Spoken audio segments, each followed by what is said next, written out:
Hello बच्चों, let's read the question. The question says describe binomial nomenclature with an example. तो हमें क्या करना है, हमें बायनॉमियल नोमेनक्लेचर को समझाने के एग्जांपल की हेल्प से।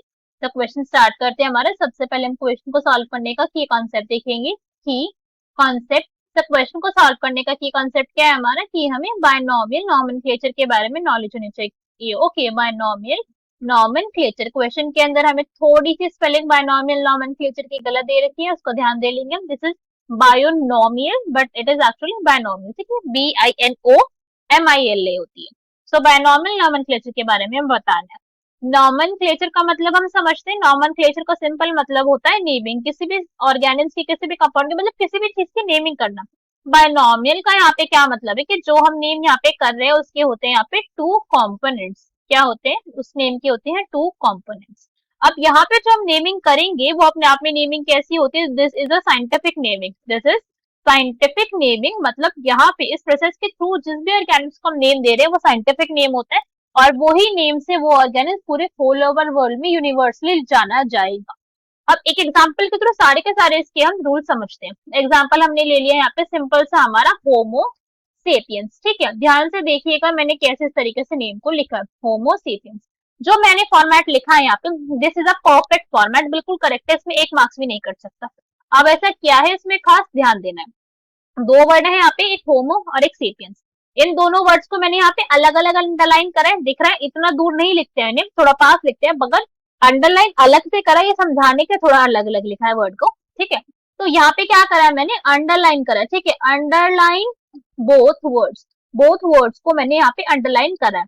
और कब करना होता है बोथ वर्ड्स को अंडरलाइन, जब हमारा जो वर्ड होगा वो होता है हैंड रिटन। ठीक है, हैंड रिटन अगर आप वर्ड खुद लिखोगे किसी भी ऑर्गेनिज्म का, तो आप उसको हमेशा अंडरलाइन करोगे ही करोगे। अगर वो वर्ड हैंड रिटन नहीं है, कोई कह रहा है कि मैम मेरा जो वर्ड है वो टाइप्ड फॉर्मेट में, तब क्या होगा, तब वहां पे रिटन होना जो है वो अंडरलाइन करना इंपॉर्टेंट नहीं है, मगर इटैलिक्स में होना फिर वर्ड का, इटैलिक्स प्रिंटेड होना फिर नेसेसरी होगा। ठीक है, अगर हमारा वर्ड कैसे होगा, टाइप्ड फॉर्मेट में, ध्यान रखना होता है। अनदर पॉइंट जो हमारा वर्ड का है, इसका जो फर्स्ट वर्ड है हमारा जो होमो है, ये हमारा क्या रिप्रेजेंट करता है, इट रिप्रेजेंट्स जीनस। क्या रिप्रेजेंट करता है, ये जीनस रिप्रेजेंट करता है। और जो सेकेंड वर्ड होता है ये रिप्रेजेंट करता है हमारी स्पीशीज। ठीक है, ये पॉइंट भी ध्यान रखते हैं। अनदर पॉइंट, जीनस का जो फर्स्ट वर्ड है वो हमेशा कैपिटल लिखा जाता है, और स्पीशीज का जो फर्स्ट वर्ड है हमेशा वो स्मॉल लिखा जाता है। सो जीनस शुड बी कैपिटलाइज, आप उसको स्मॉल नहीं लिख सकते, स्मॉल लिख दोगे तो गलत हो जाएगा, इसको कैपिटलाइज होना नेसेसरी है।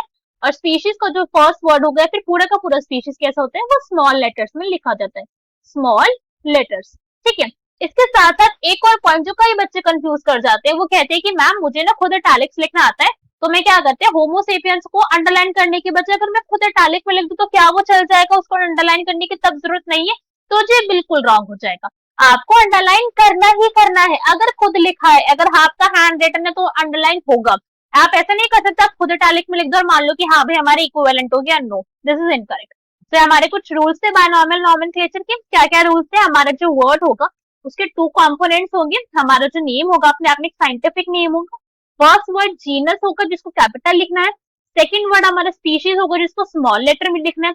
अगर आप हैंड रिटन लिख रहे हो तो अंडरलाइन करना पड़ेगा दोनों वर्ड्स को, टाइप्ड फॉर्मेट में तो फिर इटैलिक्स के अंदर उसका प्रिंटेड होना नेसेसरी होता है। So I hope you understood the explanation well, best of luck, thank you.